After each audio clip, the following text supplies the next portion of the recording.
boom, boom, boom, boom. Now this is a story all about how my life got flipped, turned upside down.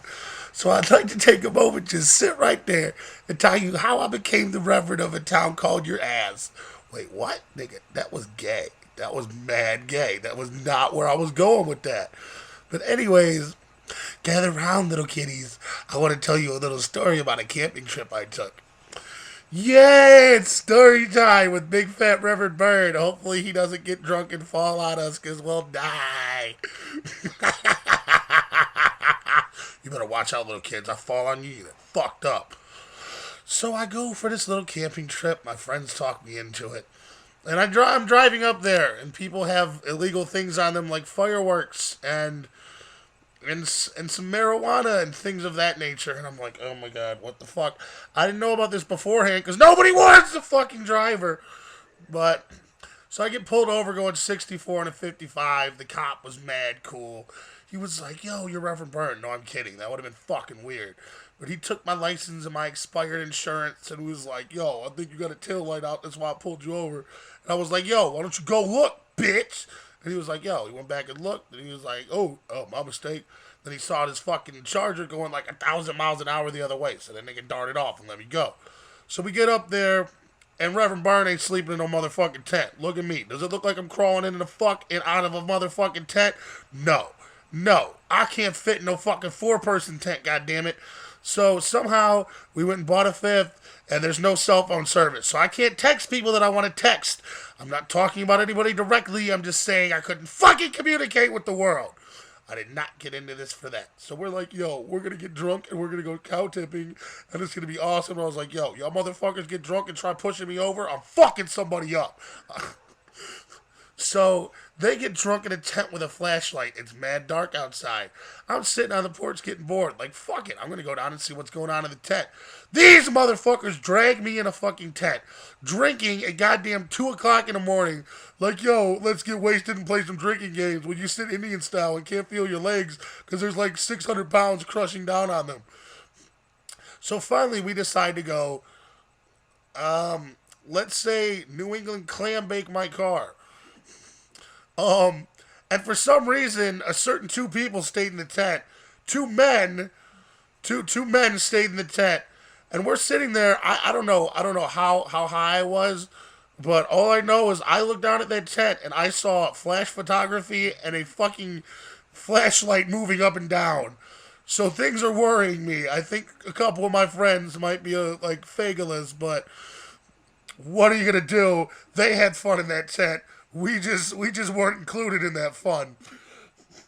So, anyways, we're sitting here in the car, and I'm blown as shit in the middle of the woods, quiet as fuck. I can't roll the windows down because motherfucking mosquitoes are gonna get in and treat me like a goddamn old country buffet because they see my ass and they're like, ooh, I'ma fucking eat that fat motherfucker. He look like roast beef.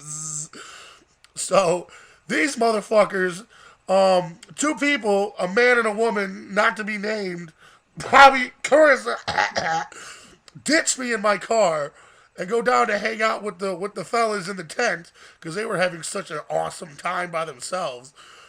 So I was sitting in the car, and I swear to God, I faced my own fucking demons. I looked in the rearview mirror and I saw shit I did not want to see. I fucking looked out the front of the car, and I swear to God, there were 30 people sleepwalking in this fucking empty field. Like, I felt like it was a fucking zombie apocalypse that I was not a part of. I was like, why the fuck are all these people walking around in the pitch black dark without flashlights? And then I look in the rearview mirror, and every time I breathed, or breathed, I don't fucking know. Every time I took a breath, I felt fucking demons trying to pull me down, bro. They were like, yo, you fat motherfucker, just die already. You're gonna die in your car in the woods and nobody's gonna care. And I was like, no, don't fucking kill me. And then I was like, I felt the light, son. It was like the light at the end of the tunnel. It was pulling me up. I was like, whoa, I can feel my breath again, motherfucker. So yeah, I definitely faced my own personal demons in a fucking car at 3:30 in the morning, middle of the fucking woods. So I woke up from my slumber in my car, my peaceful slumber, we packed up the tent and we left. We went and got McDonald's at 5 o'clock in the morning and drove fucking 30 goddamn miles each way to get McDonald's. Because fat motherfuckers gotta have McDonald's in the morning when they're on a camping trip. Didn't you fucking know? I can't go a day without McDonald's. That shit's like fucking glaucoma, goddamn diabetes, fucking glycerin, whatever the fuck that shit, insulin. It's like insulin to a diabetic, man. I need McDonald's. If I don't get McDonald's, I'll fucking smack a hoe. But anyways, so we left and we went back and we dropped Bobby off and we find this huge turtle. It's me, my friend Joe, and his twin sister Carissa. We find this big ass turtle just sitting in the middle of the road. And Carissa's like, yo, we need to go get that turtle out of the road. I was like, word. So we bust a U-turn. Wake poor Joe up. And he's outside of the car. Hey man, where's the fucking turtle at? He goes around, and the dumb motherfucker, the first thing he does, he throws his shirt on the turtle. This fucking turtle was about as long as a football and about as wide as a fucking basketball. This thing was like a fucking Jurassic Park dinosaur terrorist fucking turtle.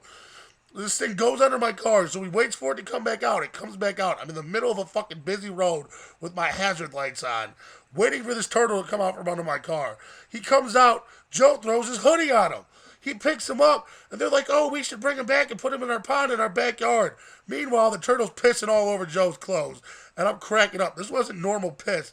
This was like somebody opened a fucking chute on the turtle's ass, and the piss just poured out all over his clothes. So he drops the turtle like, what the fuck? It comes fucking roaring 100 miles an hour under my car, scraping the fucking bottom of it. And he comes around the car like, yo, I was like, motherfucker, you ain't putting the motherfucking turtle piss clothes in my car. So he's like, man, I was like, look, you put them in your fucking cooler. They ain't touching my goddamn seats. So then we took off and went back home, and everything was just peachy till my TV got broken, and I fucked myself in the ass. I don't fuck myself in the ass per se, but you know, when my TV gets broken, I have a tendency to take a plunger and stick it so far up my ass it hits my fucking brain. And word. Helps me mellow out. So anyways, until the next time Bobby sneaks around the corner to look at me while I'm recording a YouTube video.